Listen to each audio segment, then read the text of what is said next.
I traveled west, alone, on the cheapest bus routes I could find. Every mile took me farther from Plain City, Ohio, where I'd been a fly speck on the wallpaper of small-town life. Each new state I passed through loosened another rope around my heart, my legs, my arms, yet my whole body ached and I couldn't shake my vertigo. I lived on aspirin, crackers, and soda pop. I cried and cried and cried. On the 8th day, California. Many hours after crossing the boundary, I got off the bus and pulled my sweater a little more tightly around me. I expected sun and warmth, but on that October afternoon, fog hung over San Francisco, damp and shockingly cold. Picking up my suitcase, I left the bus station and started to walk. The receptionists at the cheap hotels I visited told me they were full.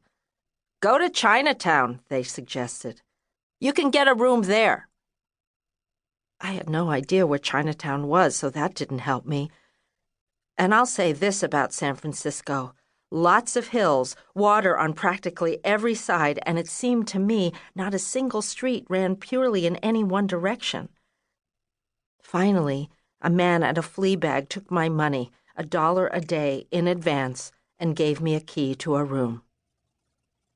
I washed my hair in the basin and put it up in pin curls, then leaned into the mirror to examine what remained of my injuries.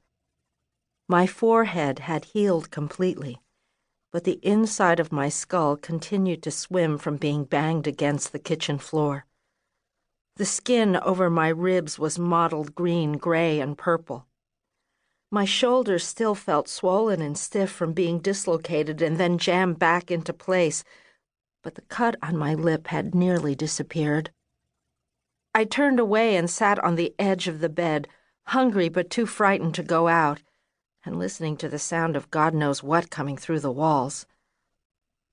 I opened my purse and pulled out the magazine clipping Miss Miller, who taught me dance from the age of 4, had torn from a magazine and given to me a few months earlier. I smoothed the advertisement with my palm so I could study the artist's sketch of the Golden Gate International Exposition. Even its location on Treasure Island seemed to beckon. "See, Grace? They're looking for 6,000 workers," Miss Miller had said. "Dancers, singers, welders, carpenters, the whole works." She'd sighed then. "I wanted to go so many places when I was young, but it takes guts and talent to leave everything and everyone you know. You could do it, though." Her few words and that slip of paper had given me the courage to believe I actually could. After all, I'd won first prize at the Plain City Fair for my tap dancing and singing when I was 7 and had held the title ever since. You always planned to leave home, I told myself. Just because you had to escape sooner than expected doesn't mean you can't still fly to the stars. But my pep talk in a scary hotel room in a strange city in the middle of the night did little to ease my fears. Once in bed, I could practically see the walls closing in around me.